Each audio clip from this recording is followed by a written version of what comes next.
Hello everyone! Today I want to share some tips on sketching and walk you through my process and show you how I do things.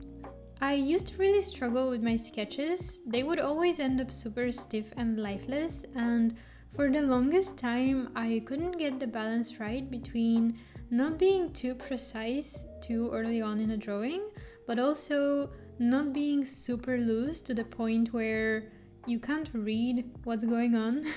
So let's get started. For the first drawing, I want to discuss the thing that I personally used to find the most difficult to draw: big pants and overall baggy and boxy clothes.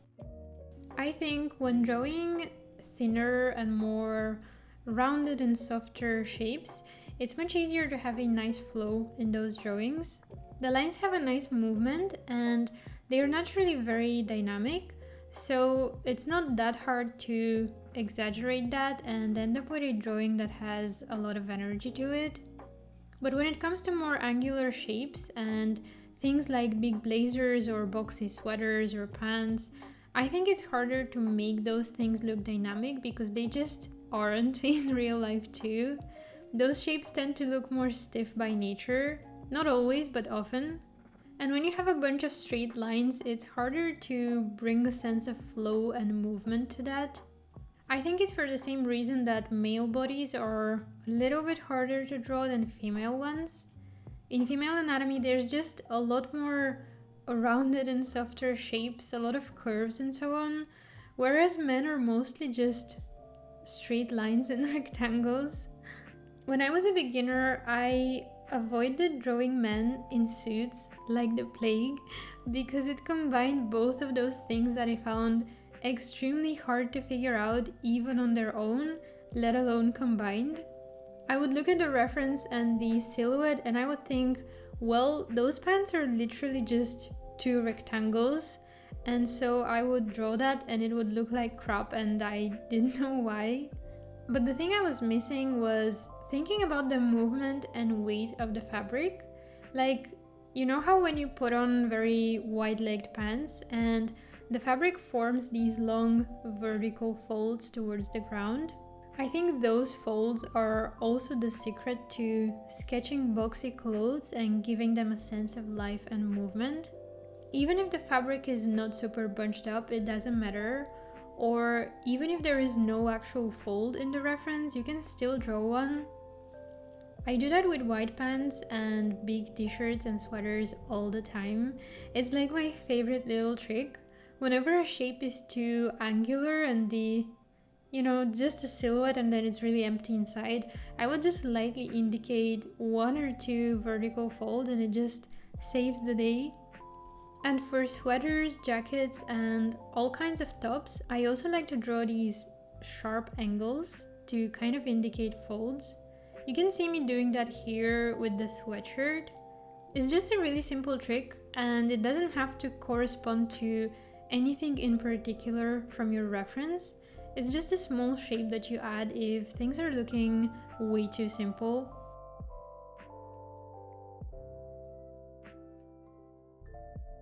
Another little trick I like is to always draw the side hems of clothes, especially with baggy pants where you have large areas with not much detail inside the silhouette.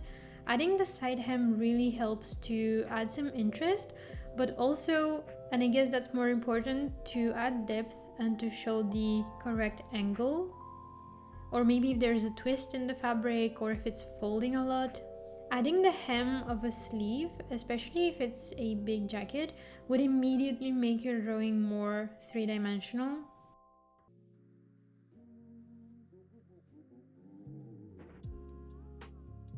As for the quality of my lines, I like to play around with the brush size.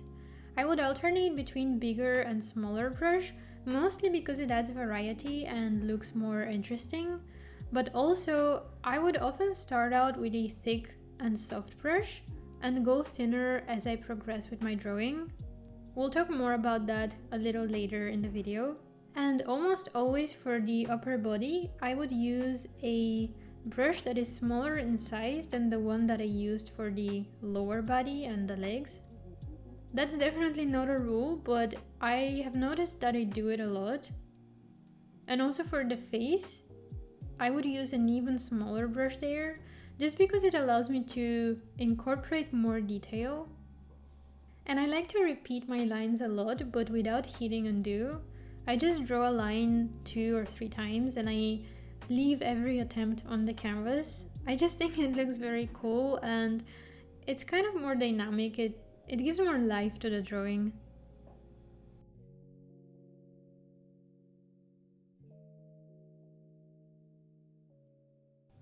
For this drawing, I'm gonna sketch out this photo and talk a little bit more about lines.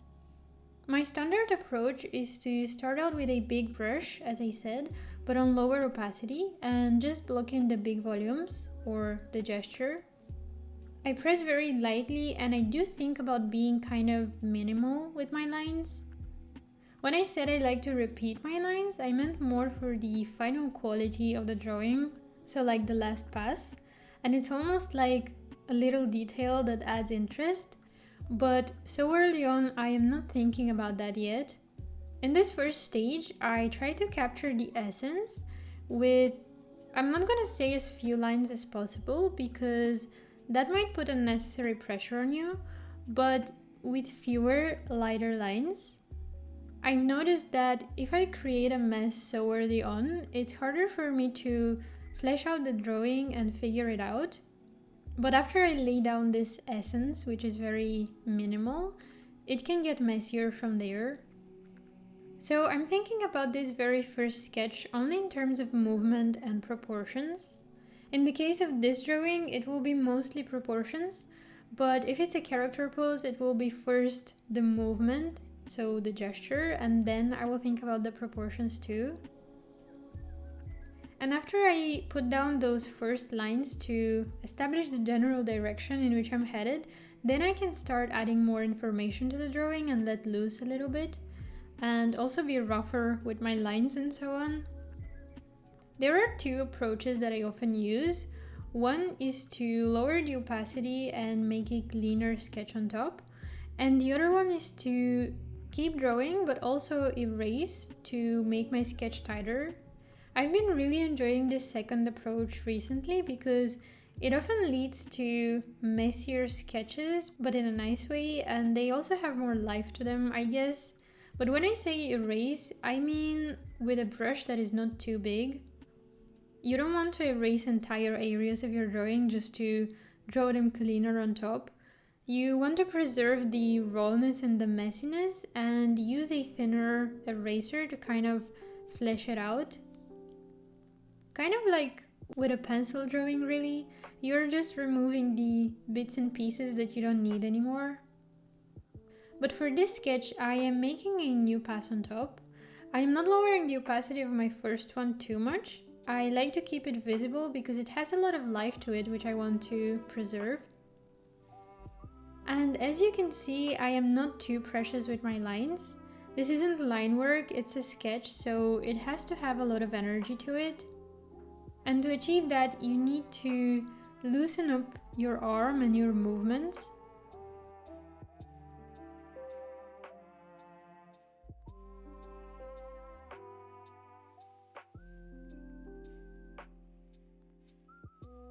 I used to get very confused when I see like a long smooth line in the reference. For example, the lower edge of the shoes here, because in the photo that's a very perfect line, so I would want to replicate that. But if you do that, it kind of clashes with the rest of the sketch, which has more jagged lines. So instead, I would just draw that long line either slowly, so it's kind of not very smooth anymore, or I would draw multiple lines to complete it, kind of like divided into segments. And one important thing to mention is that, for example, with the dogs here, there are a lot of edges and lines in these shoes, very repetitive, and you need some of those lines because they show the exact volume of the sole, but you risk ending up with a very busy looking drawing if you draw all of them. So what I like to do is keep them lighter and not draw them fully. Like if you notice the edge of the sole, Towards the heel, the line is almost invisible. And you don't have to be too literal with your lines. You can have empty areas and non-continuous lines here and there and let the mind fill in the blanks.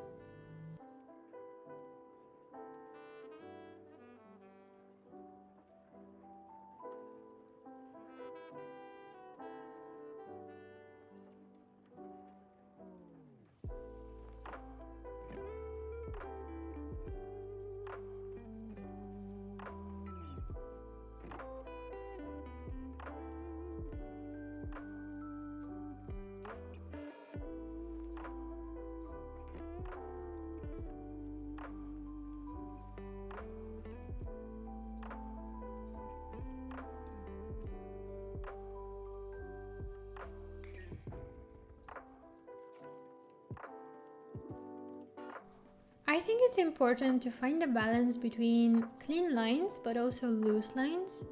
And this only comes with practice, unfortunately. There is no theory behind it. One thing I can say though is that if you're a beginner artist, you shouldn't aim to have clean sketches from the very beginning. Aim to draw the thing and to get its perspective and its volumes right, and let that be your main goal. Keep in mind the things I talk about in this video because they would help you a lot, but do not ever look at the sketches of someone you really admire, like those perfect minimal clean sketches where every line serves a purpose, and think to yourself, that looks very simple, I'm gonna do something like that, because it's not simple. Again, this only concerns beginners here, but in those moments, you are shifting your focus away from getting good at perspective and anatomy and overall draftsmanship, and you're focusing too much on the final look and the rendering. But that is like the outside layer. It's like the packaging, and it doesn't work without a strong foundation. If you're sketching something and you find it difficult, I would say 100% don't be afraid to be super messy with your lines. I was talking about simplicity a little bit earlier, but I only meant it for the very first stage where you are only laying down the essence of the drawing. But after that, it's definitely okay to be messy. This process helps you figure out what's right and what's wrong in the drawing, and you're slowly carving it out. I've noticed that beginner artists are the ones who oftentimes are super precise with their sketching lines and trying to get everything right from the first try. But there is no need for that, and it only leads to stiff drawings. Allow your arm to move freely on the paper or screen, whatever surface you're drawing on, and no one says you need to have 1 or even 2 passes of a sketch before you do the line work. You can have as many as you need. For more complex drawings, I would sometimes make 3 or even 4 passes, and I just slowly add details and figure out the drawing as I go.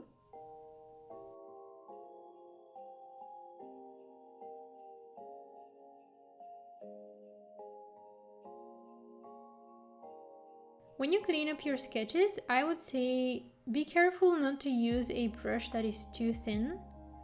I guess it's very tempting because you want to have these crisp lines and tons of small details, and of course it's fine to use a slightly thinner brush.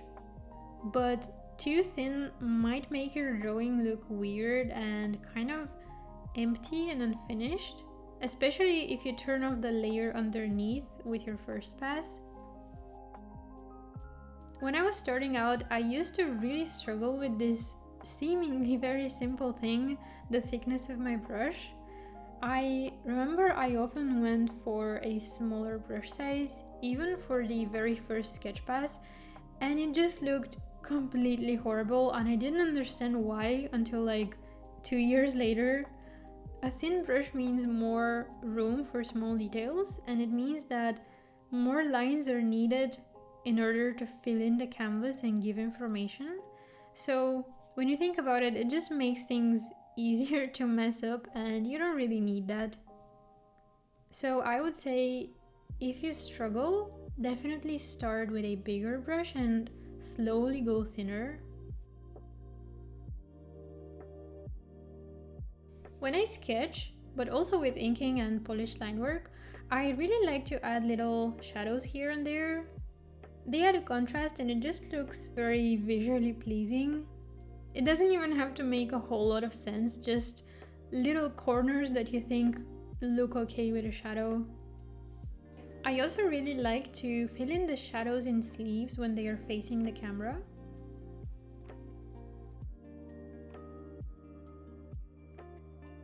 With this drawing, instead of making a new layer and lowering the opacity of my first sketch, I just use the blushy brush to lightly erase everything and keep drawing on top. This way I'm staying on the same layer, and as I draw I can just erase the parts of the drawing that I don't need anymore. I usually do that if my initial sketch was too messy and too rough, because I don't want it to be very visible.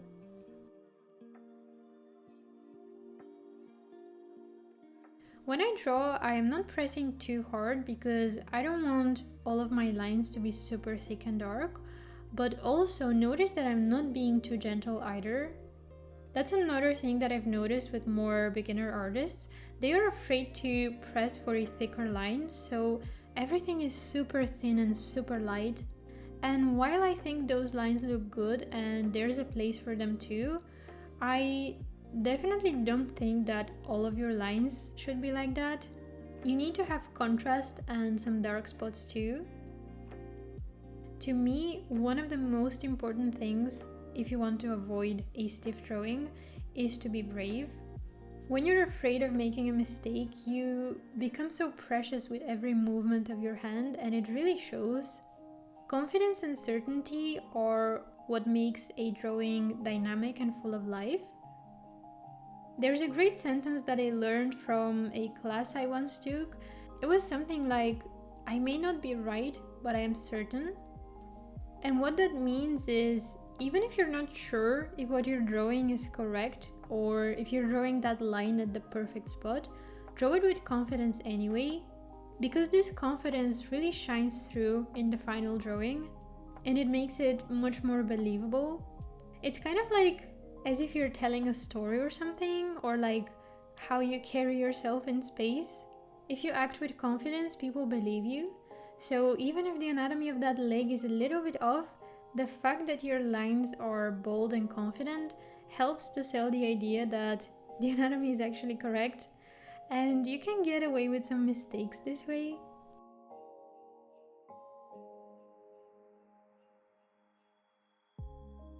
One thing I didn't talk about in this video is brushes. For all of my sketches in recent months, I've been using this slightly modified flat marker brush from my Cosmic Cookie set. You can download this brush in the Patreon post below because I haven't released it as an update to my Gumroad product yet. Or to those of you who don't have my brush pack at all, you are just gonna get this brush for free.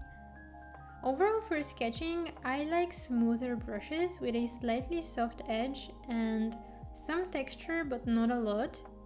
I think harsh textures can be very distracting, or at least to me. That's why I never got used to the Procreate 6B pencil. It's an awesome brush, but it's too textured, and I feel like that makes it very hard to control. Another brush I really like for sketching is my Sketchy Baby brush. It's similar to this marker, but it has a round profile. Lately I've been more into flat brushes for whatever reason, but I've noticed that they are a little bit trickier to get used to, so if you want to be safe, stick to round brushes. And I think with that, I'm gonna wrap up this tutorial. I hope you found it helpful and got inspired to sketch a little bit. Thank you so much for your support and for allowing me to do what I do. And I will see you very, very soon with another video tutorial that I'm currently working on. So stay tuned for that. Take care, and I will talk to you soon. Bye bye!